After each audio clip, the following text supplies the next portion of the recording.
Sa panibagong vlog video ko, samahan niyo ako sa aking paglalakbay upang tuklasin ang tinatagong ganda ng Bunga Falls, Narcarlan, Laguna. Halika na, tuklasin natin ang ganda ng lugar at nature na paligid. At ako'y nagpunta nga pala dito para alaming ang ganda ng Bunga Falls. At may nakita nga pala akong isang grupo ng mga bata na nangunguha ng maliliit na alimango. At ito daw ay kanilang uulaming at para may mapakain sa kanilang pamilya. At samahan niyo ako sa aking mini documentary upang tuklasing ang ganda ng falls ng Bunga Falls, Narcarlan, Laguna. Halika na, samahan niyo ako.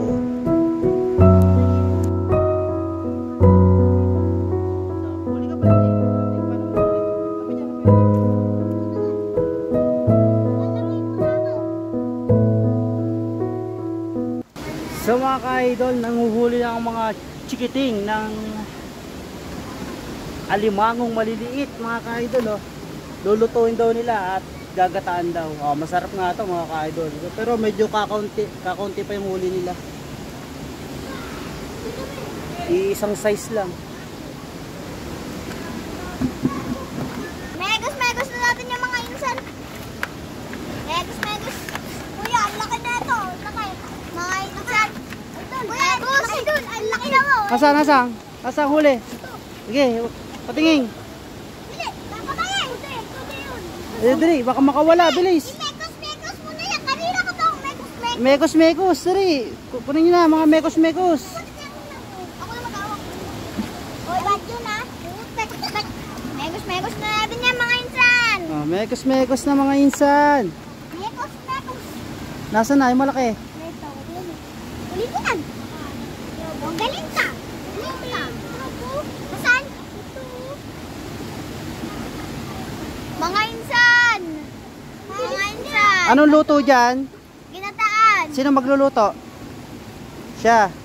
Ulam niya yan. Opo, mga insan. Taga saan kayo? Tigadide. Anong barangay? Bunga. Anong pangalan mo? Denmark ha. Ikaw? Si Jane. Ikaw? JC. Ayan. Ito ang mga kids na nakilala ko dito sa may... Taga rito lang sila sa may ilog mga ka-idol. Taga barangay Bunga Falls lang sila. So ngayon nakikiusisa lang ako sa ginagawa nila dahil ang gagaling nila manghuli ng maliliit na alimango. At lulutuin daw nila mga ka-idol. Bali nagtry nga pala akong mamiwas dito sa ilog ng Bunga Falls. Bali nakahuli nga pala ko ng isang isda na ngayon ko lang nakita sa buhay ko. Ito yung tinatawag ng mga batang terino. Itong isdang ito ay nahahawig sa isdang black mask or maya-maya kung tawagin sa Maynila. Itong maliit na isdang ito ay terino at ito daw ay niluluto nila. Ito daw iluto ay ginagawa nilang paksiw o ferrito lang. At pangalawang huli ko nga pala, medyo malaki-laking terino at talagang nakakatuwa naman mga ka-idol. At talagang sobrang galing ko talagang mamiwas. At dito na matatapos ang aking vlog video. Sana nagustuhan nyo ang aking mini documentary dito sa may Bunga Falls. At kung hindi ka pa nakafollow sa akin, baka naman. At samahan mo na ng share at like mga ka-idol. Maraming salamat sa inyo mga ka-idol. Thank you very much.